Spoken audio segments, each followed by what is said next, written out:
This is WKYT This Morning. Good morning. Happy weekend to you. It is Saturday, July 25th. I'm Sean Moody. Good morning. I'm Michelle Chamberlain, and we have another beautiful day, I hope. Yeah, it sounds that way. Keep that streak rolling. Let's check in with Mike Linden over in the First Alert Weather Center. It looks like a good start back there. That's right, Sean. The live sky camera, which I know you've been enamored with this morning, looking pretty good this morning over Lexington. You can see the sunshine, a whole lot of blue sky out there, and it looks like that's what we'll continue to see moving forward into our afternoon. Live First Alert Defender, not really finding very much out there. As you just saw, there's really not much cloud cover, and close to the radar there near Louisville, you can see that there's just some ground clutter. Those could be even birds that the radar is picking up. No rain in over Kentucky right now. Nothing, at least, to watch out for just yet, that is. Temperature-wise, in the mid to low 60s, nice and cool for you to get your morning started. And this is normal for this time of year, the 60s to start, the upper 80s to end out, and that's where it looks like we'll be later today. Just a typical summer weekend, but of course it wouldn't be the summer in Kentucky if we weren't talking about a little bit of a storm chance, and it looks like that will be the case late Sunday. And of course, even bigger changes are on the way as we head into the work week, but that's all coming up in about 10 minutes from now. You don't want to miss it. All right, Mike, thank you. We're tracking a developing story out of Lexington this morning. Police say just a few hours ago, a man walked into a hotel and then robbed it. Yeah, this happened around 4:30 this morning at the Quality Inn on Buena Vista Drive. WKYT's Hillary Thornton is live from the scene with the latest. Good morning, Hillary. Good morning. Police say that man around 4:30 this morning walked into the hotel here behind me, implying he had a gun and demanding cash. Officers say the suspect is around 6'5", weighing around 320 pounds. Investigators say he was wearing a black ball cap and khakis when he came into the Quality Inn and told the woman working the front desk that he had a gun. Officers say he then demanded cash from that employee. Police say once he got that money, he ran off. Police are not saying how much he did get away with. Lexington police did have canines out here and a perimeter set up in the surrounding area. They called both of those off after about a half an hour of searching. Thankfully, no one was hurt in all of this. Lexington police are asking anyone with information about this robbery to give them a call. Live in Lexington, Hillary Thornton, WKYT.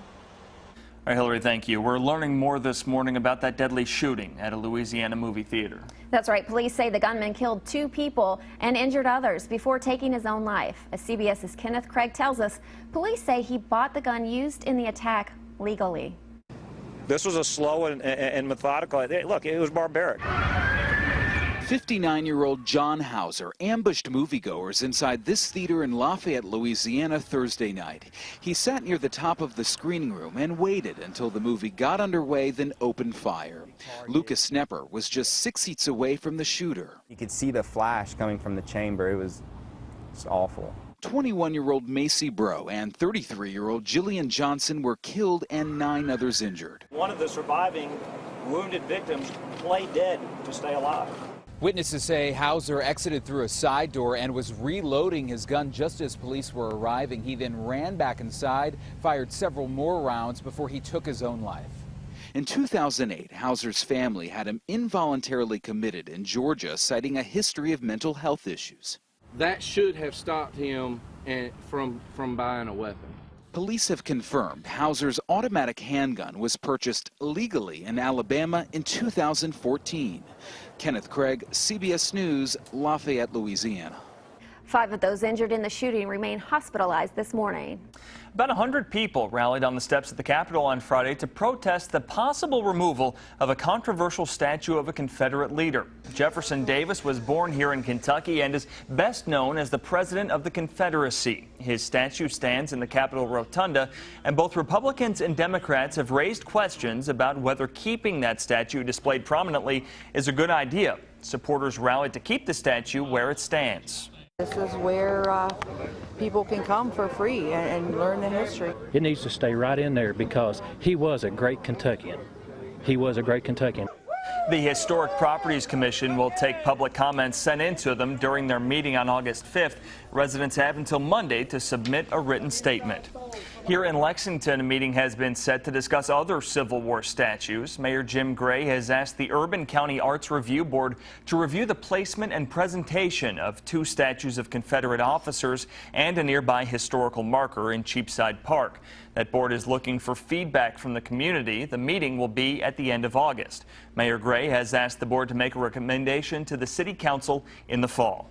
Only one day after an Eastern Kentucky business posted a controversial sign, people in the community are protesting the policy. Jay's Firearms in Letcher County put up a sign that said Muslim-free gun store. More than 30 businesses and organizations in Whitesburg are protesting the anti-Muslim message by displaying signs that say this business welcomes everyone. Some people we talked to say they want to show the community is tolerant. Jay's Firearms has since removed their Muslim-free sign. I think people today wanted to show that this community doesn't feel that way, and this is one bad apple, and we're not that kind of place. We tried to ask Jay's Firearms owners why they removed the sign. They had no comment. The ACLU of Kentucky is also responding to the controversy. They question whether the store's owners should be federally licensed to sell firearms. In Johnson County, the sheriff's office says they're looking for the owners of 3 guns that were found in a creek bed. Deputies say there's no crime involved with these guns. They think the guns were lost during the last week's flooding that took place.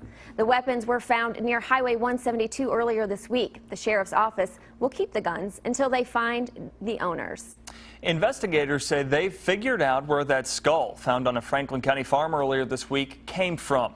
The Franklin County coroner said the remains are Native American and date back between 1,000 and 3,000 years old.